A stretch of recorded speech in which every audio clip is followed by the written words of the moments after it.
Hello guys, welcome to C physics. इस question में कहा गया है कि what is meant by power of accommodation of eye. मतलब हमारी ह्यूमन आइज का पावर ऑफ अकोमोडेशन क्या होता है। तो चलिए जानते हैं।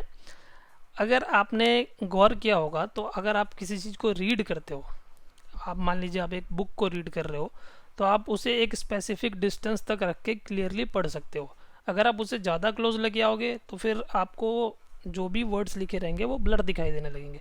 मतलब एक रेंज है जहाँ तक आप उसको रख सकते हो बुक को अपनी आंखों के सामने। तो जैसे ये मैन यहाँ पर खड़ा है, इसके सामने मैं अगर एक बुक रख दूँ और कहूँ कि इसे रीड करो, तो रीड करने के लिए ये मिनिमम डिस्टेंस होना चाहिए 25 सेंटीमीटर। इसे हम कहते हैं least distance of distinct vision.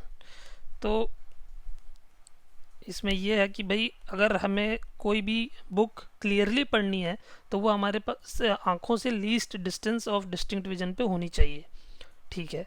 अगर इस पर्सन को कहें कि आप दूर से दूर कितना ज़्यादा दूर देख सकते हो, सबसे ज़्यादा दूर आप कितना देख सकते हो, तो क्या बोलेगा? अगर ये हेल्दी ह्यूमन बींग है तो बहुत दूर की चीज़ भी देख सकता है। मान लीजिए जैसे कह देते हैं कि एक पहाड़ी को देखो या एक पेड़ को देखो, तो वो उस पहाड़ को और पेड़ को देख सकता है और कहेगा कि हाँ भाई इतनी दूर पर एक पहाड़ है। तो एक ये बहुत दूर की चीज़ को भी देख सकता है। इस तरह से मैंने कहा कि एक पहाड़ है यहाँ पर, इसको आप देखो, तो ये पहाड़ को भी देख सकता है। तो इसके विजन की रेंज क्या हुई? इसके विजन की रेंज हुई 25 सेंटीमीटर से लेकर के एक बहुत लार्ज डिस्टेंस। डिस्टेंस इतना लार्ज है कि इसे मैं इनफाइनाइट डिस्टेंस कह सकता हूँ। तो एक इनफाइनाइट डिस्टेंस तक वो देख सकता है। तो जब यहाँ से 25 सेंटीमीटर से least distance of distinct vision यहाँ से लेकर के इन्फिनिटी तक वो देख सकता है, तो भाई इसके बीच में कोई भी ऑब्जेक्ट अगर कहीं रखा होगा, मान लीजिए बीच में कोई एक ऐसे बिल्डिंग है छोटी सी, इसे भी देख सकता है वो। यहाँ पर कोई कुत्ता चल रहा है, एक डॉग है यहाँ पर दौड़ रहा है, तो ये इस डॉग को भी देख सकता है। तो ये 25 सेंटीमीटर से लेकर के इनफाइनाइट डिस्टेंस तक देख सकता है। और इतनी दूर तक देखने के लिए इसको क्या करना पड़ेगा? अपनी आइज़ का फोकल लेंथ एडजस्ट करना पड़ेगा। अलग अलग डिस्टेंस के ऑब्जेक्ट को देखने के लिए अलग अलग फोकल लेंथ एडजस्ट करनी पड़ेगी। So the ability of human I to adjust its focal length to see objects at different distances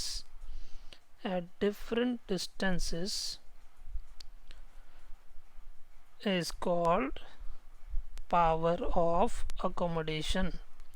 ये अपनी फोकल लेंथ को इस तरह से एडजस्ट करता है कि अलग अलग डिस्टेंस पर पड़ने वाले ऑब्जेक्ट्स को क्लियरली देख सके। तो is called power of accommodation. ऐसा करना क्यों पड़ता है भाई? ह्यूमन आई जो है उसमें एक कॉन्वेक्स लेंस लगा हुआ है और इस लेंस को इमेज बनानी है यहाँ पर रेटिना पर। यहाँ रेटिना होता है, यहाँ पर इसको इमेज बनानी है। मतलब इस लेंस से इमेज का डिस्टेंस v तो फिक्स है, v फिक्स है। अगर आप u को बदलते जा रहे हो, मान लीजिए किसी टाइम पर u कुछ यहाँ पर है और किसी टाइम पर कोई दूर की चीज़ देख रहे हो तो u बदल गया। अब अगर u बदलता जा रहा है और v फिक्स है तो लेंस फॉर्मूला क्या कहता है? 1/v minus 1/u is equal to 1/f। v fix है, u बदलता जा रहा है तो f को भी बदलना पड़ेगा ताकि ये रेशियो मेंटेन रहे। तो भाई अलग अलग ऑब्जेक्ट के डिस्टेंस के लिए अलग अलग फोकल लेंथ एडजस्ट करनी पड़ेगी। तो इसी एबिलिटी को कहा जाता है पावर ऑफ अकोमोडेशन। बात क्लियर है? ये सब आपको लिखने की ज़रूरत नहीं पड़ेगी एग्जाम्स में। अगर एग्जाम में क्वेश्चन आता है तो आपको ये सब डायग्राम नहीं बनाना पड़ेगा, बस ये सिंपल एक लाइन लिख दीजिए। इसके बाद आपको लिखना है as the distance of image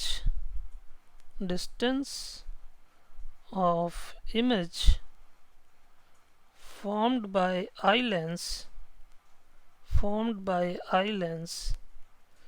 is fixed for the eye, so to see objects at different distances, the focal length of eye